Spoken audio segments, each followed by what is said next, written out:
in the 1960s when he made a bold statement, when he said we would send a man to the moon and bring him back. And at the time, it seemed impossible. It seemed like it couldn't be done. And he gave a speech that really stuck with me. He said, we choose to go to the moon.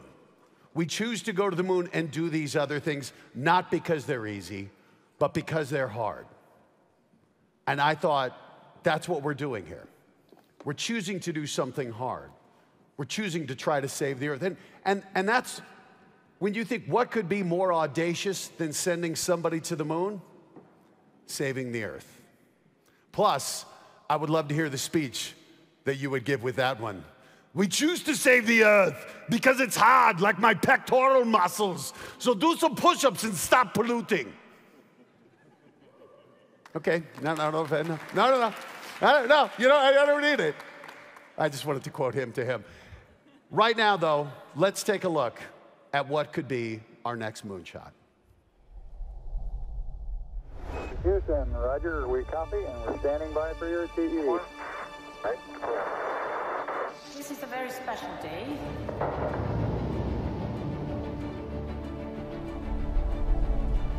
Our vision for a climate-neutral continent. Today is the start of a journey. Stand by. The European Green Deal is an invitation for all to participate. Europe's Man on the Moon moment.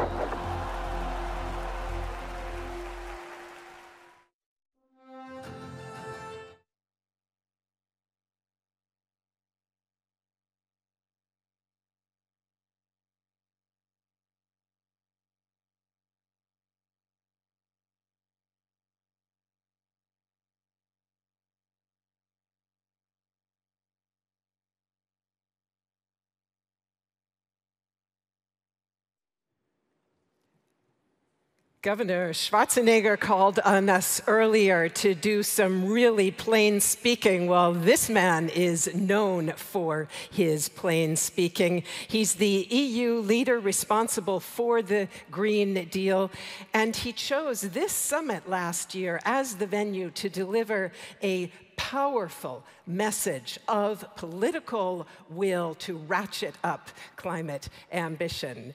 Frans Timmermans can't be with us live this year, but as EU Commission Vice President, he has sent us this message. Ladies and gentlemen, it really is a great pleasure to speak to you this morning. I had planned to come to Vienna today, and I'm truly, truly sorry that I'm again not able to be with you in person. But they say, as you know, the third time's the charm, so I hope to be with you next time. Let me first thank Arnold Schwarzenegger for his invitation to join you today, and above all for his continued commitment and personal dedication to climate action. He's a leader who inspires me, truly. Today's summit carries an important message. We need a healthy planet for the health and well-being of all of us. COVID-19 has put our societies firmly to the test. It also sends us a clear warning signal. A signal of our fragility, our interdependencies, but also our resilience. Ladies and gentlemen, horrible as this pandemic is, the major crises of the century are the climate and biodiversity crises. Less visible, but more pernicious and also more destructive in their effects. Global warming combined with a massive extinction of species threatens the very livability of our planet. There is no vaccine in the face of these crises.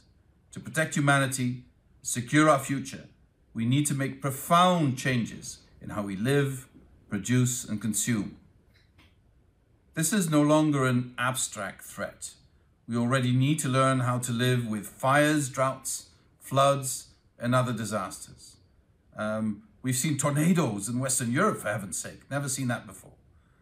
The costs of acting seem high, but the consequences of inaction or acting too late will be even more devastating.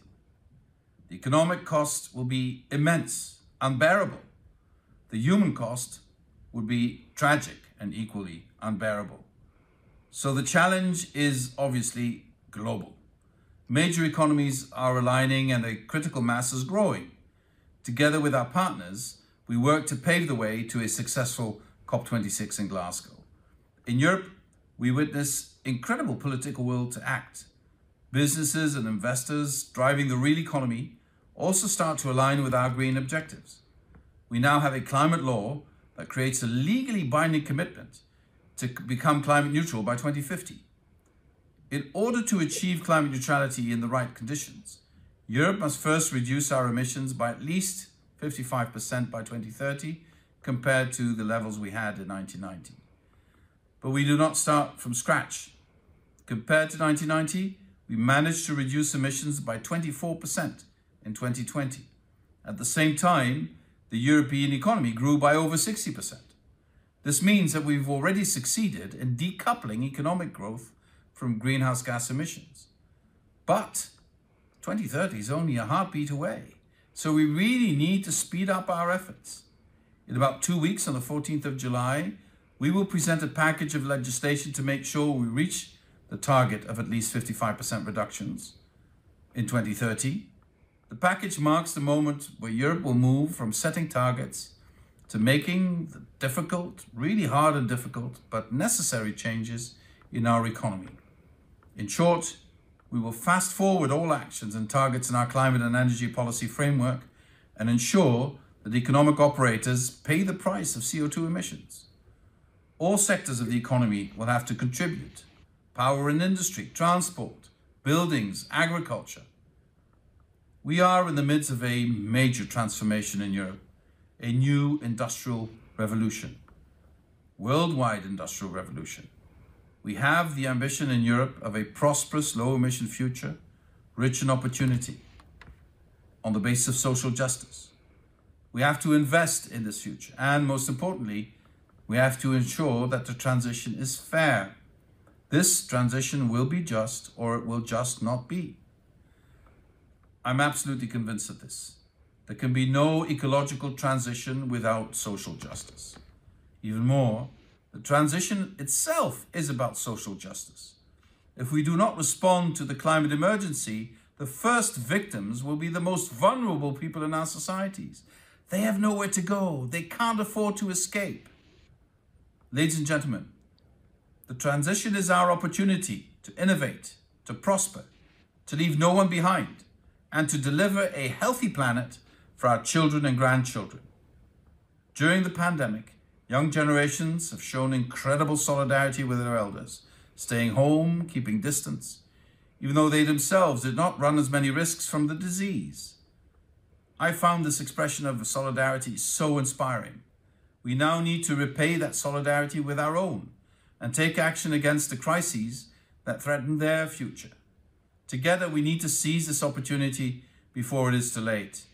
And I have to end by saying, Arnold, keep inspiring us. You're a gem. You're so important to also bridge the gap with so many people who sometimes feel left behind. You're an inspiration. Continue to be that. Thank you very much.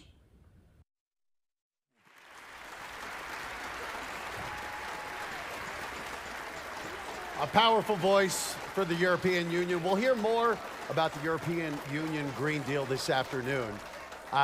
Speaking of powerful voices,